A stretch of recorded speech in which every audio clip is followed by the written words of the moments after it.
All right, buddy. Welcome back. Thanks for tuning in. Some Jobe's out of town. Yeah, I just wanted to get my scoot back out. I want to go for a ride. Yeah, it's an absolute hoot, but it's not quite fast enough for the open street yet. It was kind of funny right into the gas station. People passed me. Everybody that I saw or passed me was like, whoa! They were trying to slow down to see what they were passing. Because this thing, it's been loved all the way around by me. I clearly love it a lot. But every person that's seen it so far is like, they just stop in their tracks. There's, you know, around my hood here, there's several places I can kind of cruise by, and people are just like, whoa! They don't expect to see a go-kart looking like this, and especially a miniature tea bucket looking like this. So yeah, but yeah, dialed. I just need to kind of finish some stuff up, and yeah, of course, my noodle's coming off yet again. Need to get that finished up there. But I just want to go for a ride today because I've been out here taking care of the land, got everything all cleaned up. I want to go for a little spin. This thing's been locked up in the front of the shop there for a bit because we've been busy on that and on the bigger version of this, the Harley Y-Glide that was right here. Yeah, it got picked up, and I'm sure some of you guys could probably hear in the ride vid, the motor was kind of making some noises. I talked to my good buddy, Mr. Mike Trankler up at Doc's. He's a Harley master tech that's built every kind of engine known to man. And he said, yeah, pretty much every Evo I've ever worked on needs a set of lifters. That one needed a set of lifters, but it also, the base gaskets were gone. The top end gaskets were really bad, and it was leaking oil real bad. But it needs pretty much a full going through. But we just kind of wanted to prove that bike was worth it. You know, get it running, get it riding, get the brakes working, get everything working, and then we'll decide. He's going to decide where he wants to go from there, because, sure as you guys know nowadays, to put that thing back together 100%, yeah, the price has gone up substantially. It's not far off. Really just needs a full tear down and a full gasket kit, top to bottom, except for the stuff I put in the rockers. So, yeah, that's how that's going to go. But let's get this one out here and get it fired up. Let's go for a little cruise on these streets. I want to get some wind in my face. And yeah, of course, I backed it up over here, and I took off one time, and it spun both tires because I think the grass was wet. You can see where it spun them. It was chewing up the grass. Sorry about that, neighbor. It spun them good, but I think, you know, it's dried out. The tires were wet. Now they're dried out because the sun is popping. I wanted to get a burnout on vid for you guys because it spun them hard. But then, you know, once it hooks up, the belt kind of lets go. So yeah, with the belt drive, it's not the best for doing burnouts, except for on wet grass. It's kind of fun. Turn this fuel on. Switch. Let's see what Baby Glide wants to do. Oh, just about fired up. Oh, need to work the throttle just a little bit. There we go. Got to hold the throttle just a little bit while you pull on this one.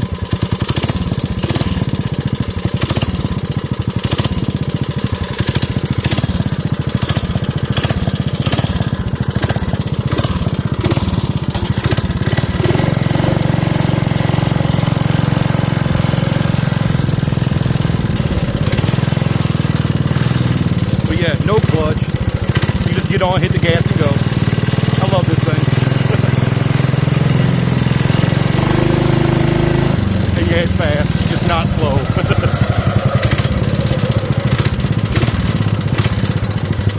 Stop here for a second. I kind of wanted to test this thing now that the other one... Shut that off for a sec. Now that the other one's turbocharged, this is a 5-horse too. That's a 5-horse with a stock cam. This is a 5-horse with a stock cam on my same fuel blend. It's some 104 plus octane booster plus pump gas. So I want to get this one wide open and just kind of guesstimate to see if that one is making more power. I'm pretty sure it is, because the buggy, the go-kart, the T-bucket is much bigger than the bike. So yeah, fire this thing back up. One pull. Oh, didn't get on the gas quick enough. There we go. You gotta be quick. Go from there to here, especially when you're using one hand. Yeah, one hand because I'm filming. That's the way we roll. Just good.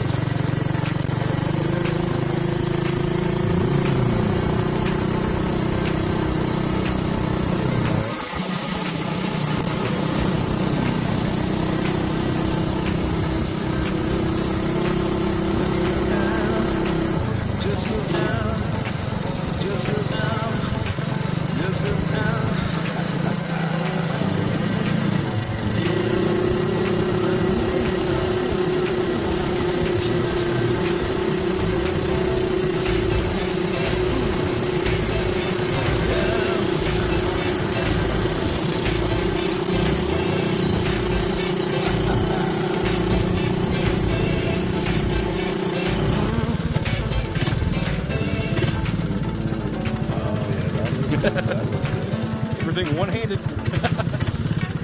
Yeah, it's okay. I don't mind riding like this. I've done it a lot. I can do it. Just good. If you guys might see where we're at, it took some minutes to get here. That's why I wanted to bring the bike. Yeah, something cool is right around that corner. Let's go see.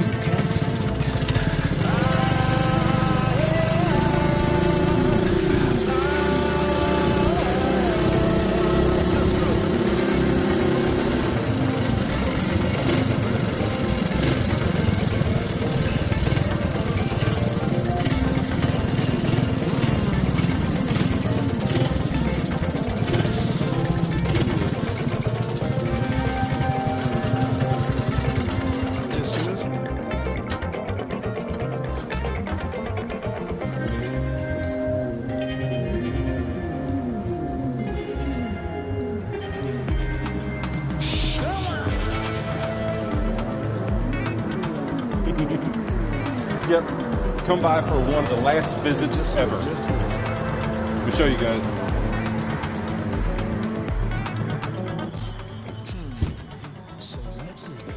Empty, couple bikes waiting. Nick still is he's still waiting to get some of his stuff moved. Oh wow, it's been sorted down. Oh yeah, now we got some tools. Yeah, got some tools up here for sale. Wow. This place is looking light. Still got a bunch of chemicals and brake pads. Yeah, they're closing, guys. They're just selling everything out.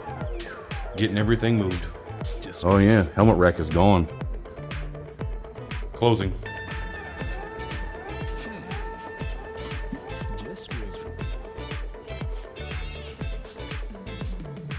Yep, it's all on sale. Come on by if you can, guys. This is Cycle House Performance. It's only going to be open for a couple more days. And all this stuff is going away. I kind of want this. Old school bead breaker. Those are awesome. Those are super nice for putting on tires. Pop that bead off, be good to go. Hey, you guys can see back here, shelves are gone. Old air compressor. Yeah. One that's still getting finished up by Nick. That's one of Nick's Hondas that's getting finished up. Everything in the powder coat room is gone. Everything here is really just going away. And yeah, those are right there. But right here is kind of what... Oh, here's Steve. How's it going? Hey, man. How's it going? This one right here kind of really explains the gist of the world right now. You said, what did the guy have in building this bike? He had about 14 or 15 grand in building it. And, you know, after he passed away, we were able to, you know, we got about 6 grand in it by selling it, you know. So to build this bike, you know, it's a Yamaha XS650 engine, custom build, $14,000, guys, to build it from scratch. $14,000. Yeah, it's a nice bike, but you know, nothing special. Just a XS650, you know, with some carburetors, some nice controls, whatever. $14,000. Fixing that one, you know. And what is this one, Steve? It's a 72 Husqvarna WR250, and it's a a tribute for a friend of the shops that passed away. So, you know, yeah, we're doing a complete ground up kind of thing on it, you know.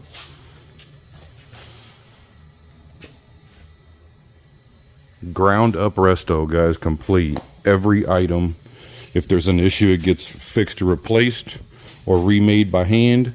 You can't replace some of these parts. You got to just make them. And that's what the process is. Not easy, guys. It costs a lot because the man hours to get the stuff done now is just exponential. But you guys can see, I mean, this is going back together 110% because they're the last one. Yeah, they're doing it, and this one is the last one that's going together in this shop. We got all our stuff ready to go to the junkyard and get it all scrapped, and all kinds of parts, guys. we got the last few things that we powder coated back in here, and that's about it. And these are the wheels. They've been 100% gone through brand new spokes, 100% retrued for the Husky. Oh yeah, there's the brand new seat. Yeah, so you can see everything's kind of astray because everything's getting moved around and redone because shop's closing, guys. Lifts are going. Yeah, couple more days here really, and everything's coming to an end. Sure hoping Nick can find a good home for his Hondas too, because yeah, they're for sale and they just need a home to hang out clean until they get sold. And this one, you know, this one's probably one of the most amazing. 450D, guys, with a, I mean, just yeah, that was an optional kit that Honda had back in whatever year this was. And yeah, it was a D model. It was a different gas tank, different pipes, different seat, different fender. You know, and you bought that as an option from Honda and bolted it onto your 450 Bomber. Yeah, in 1966. Yeah. It's amazing. Back in 1966, Honda had about 40,000 different models of bikes. It was, to look in a parts catalog, there's so many models from 50 cc's all the way to 450 cc's. So many bikes, it's not even funny. So to get the correct parts, you got to be diligent that you're getting the correct stuff if you want to put one back like this. And be ready to make parts too. That's why I weld, grind, and do everything, because sometimes you have to, guys. To get them back 100%, you just gotta. And yep, it's worth every second, but it's a ton of work, guys. And that's why I do stuff at home now. You know, I do stuff for some very good customers that are willing to brunt some of the pain, because nothing is cheap anymore. And for me to get parts, it's not even close to cheap. Tires are a battle every day, and that's really what I want. I wish I had this whole setup in my shop.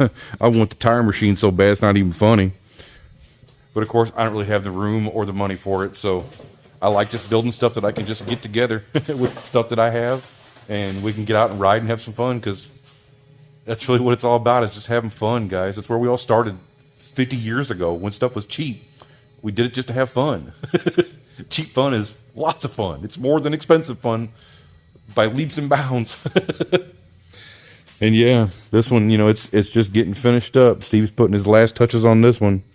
Yeah, it's a Kawasaki 2-stroke that's getting a complete resto, 100%. And he's just finishing up the wiring back here on the blinkers. It was missing parts in here because, once again, this is a complete resto and not all the parts were here, and the customer brought it in. It's missing the parts in here to carry the ground through to the blinkers, so the lights weren't blinking even though there was getting power. There's no ground because everything is rubber isolated, because it's a sweet old bike. And yeah, lots of work, guys. As you see, he's just over here digging through the multi-bin. Yeah, probably about the last time doing that. When in doubt, figure it out, guys. And then go for a ride. It's lots of fun. I promise. Just do it in your shop. Learn everything. That's why I'm really trying to help you guys learn some of this stuff. If you guys have any questions, let me know. I'll be happy to answer them. And I can send it over to Steve, and possibly he can give you a better answer, because, you know, he's still a tech. I just do stuff at home. I used to be. I was at his level at one point.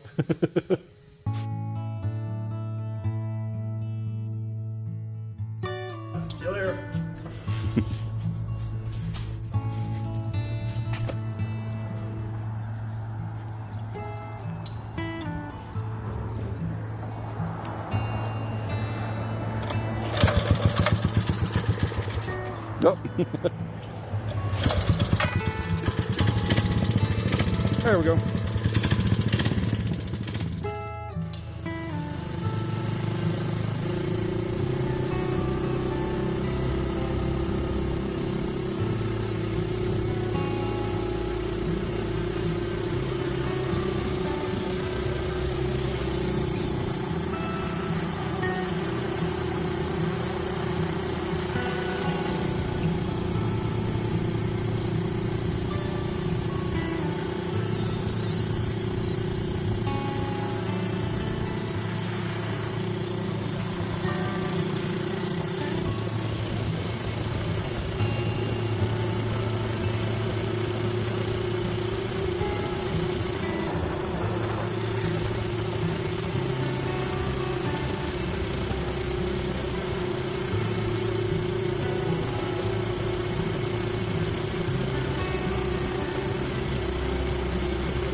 Figured while we're out cruising, I wanted to come cruise by here. I haven't been down here in a bit.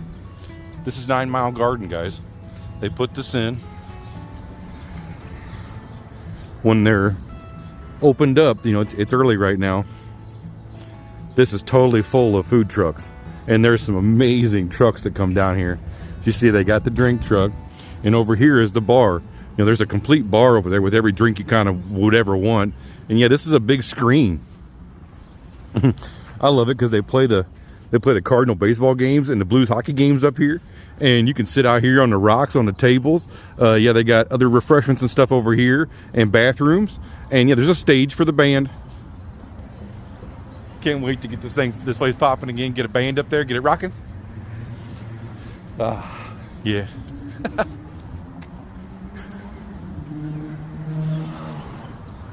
Let's ride.